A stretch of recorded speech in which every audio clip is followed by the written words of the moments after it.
అందరికీ నమస్తే అండి. ఈరోజు మన రెసిపీ వచ్చేసి టమాటో కూర అనమాట. టమాటో ఉల్లిపాయ కూర అనమాట. ఇందులో స్పెషల్ ఇంగ్రీడియంట్ వచ్చేసి మెంతులు అనమాట. చాలా బాగుంటుంది, ట్రై చేయండి ఒకసారి. ముందుగా వచ్చేసి మనం కడాయి పెట్టుకుని కొద్దిగా నూనె పోసుకున్నాం అనమాట. అందులో వచ్చేసి శనగపప్పు, మినపప్పు, జీలకర్ర, ఆవాలు అనమాట. పోపు దినుసులు అన్నీ వేసుకొని కొద్దిగా ఫ్రై చేసేసుకోవాలి. తర్వాత వచ్చేసి ఎండుమిర్చి అనమాట. ఒక 2-3 ఎండుమిర్చి చిన్నగా చిదుముకొని వేసుకోండి. సో మీరు వేసుకుంటే వేసుకోవచ్చు, లేదంటే లేదు. కానీ ఎండుమిర్చి వేసుకుంటే టేస్ట్ బాగుంటుంది. ఒక గుప్పుడు కరివేపాకు వేసుకోండి. కరివేపాకు అనేది ఎక్కువ వేసుకోండి, మంచి ఫ్లేవర్ని ఇస్తుంది అనమాట ఈ టమాటో కూరకి. ఇది వచ్చేసి మా నాన్నమ్మ, అమ్మమ్మ మంచిగా బాగా చేసుకునేవారు అనమాట. టమాటా ఇగురు కూర అనమాట. చాలా బాగుండేది. ఇది నాటు టమాటా, బాగా పండిన టమాటా చేసుకుంటే మంచి రుచిగా ఉంటుంది అనమాట. సో ఇది పోపు అయితే మాత్రం మంచిగా వేపుకోవాలండి. చాలా బాగా వేపుకుంటేనే ఫ్లేవర్ అనేది తెలుస్తుంది.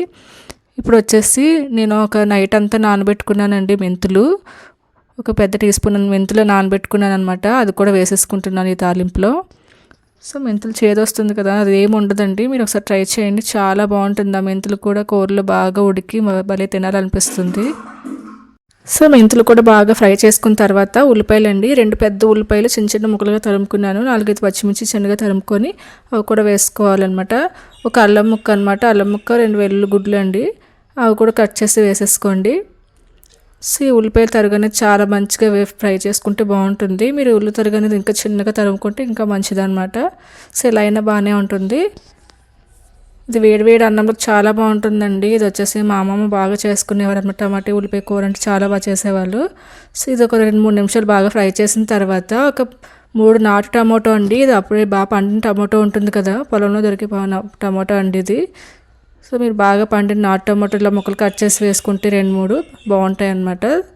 సో ఇప్పుడు వచ్చేసి మన కూరకు తగ్గ ఉప్పు, కారం, వేయించిన జీలకర్ర, ధనియాల పొడి అండి.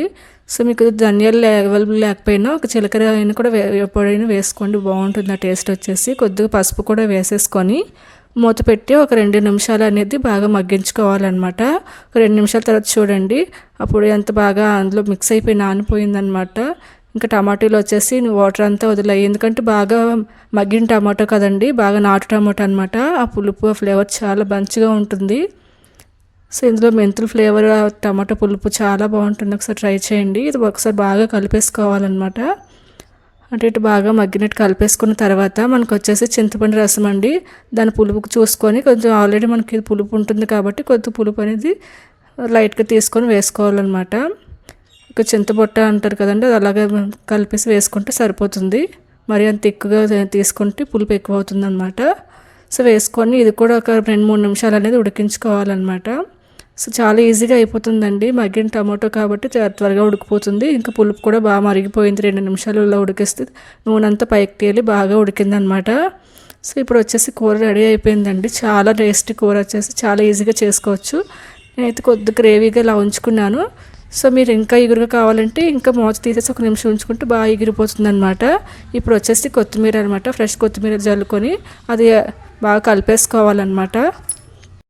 కూర అయితే రెడీ అయిపోయిందండి, మెంతులు టమాటో కూర. అసలు మీరు ఎప్పుడైనా ట్రై చేసి ఉంటే ఈ టేస్ట్ అనేది ఈ రకంగా కూడా ఒకసారి ట్రై చేయండి, లేదు అంటే ఖచ్చితంగా ట్రై చేయండి. మెంతులు వచ్చేసి ఒక 2-3 గంటలు నానినా పర్లేదండి, లేదంటే వేడి నీటిలో పోసుకొని ఒక అరగంట ఉంచుకున్నా పర్లేదు. లేదు మీకు అంతగా మార్నింగ్ కర్రీ తయారు చేసుకోవాలంటే నైట్ అంతా నానబెట్టుకుంటే ఇంకా మంచిది.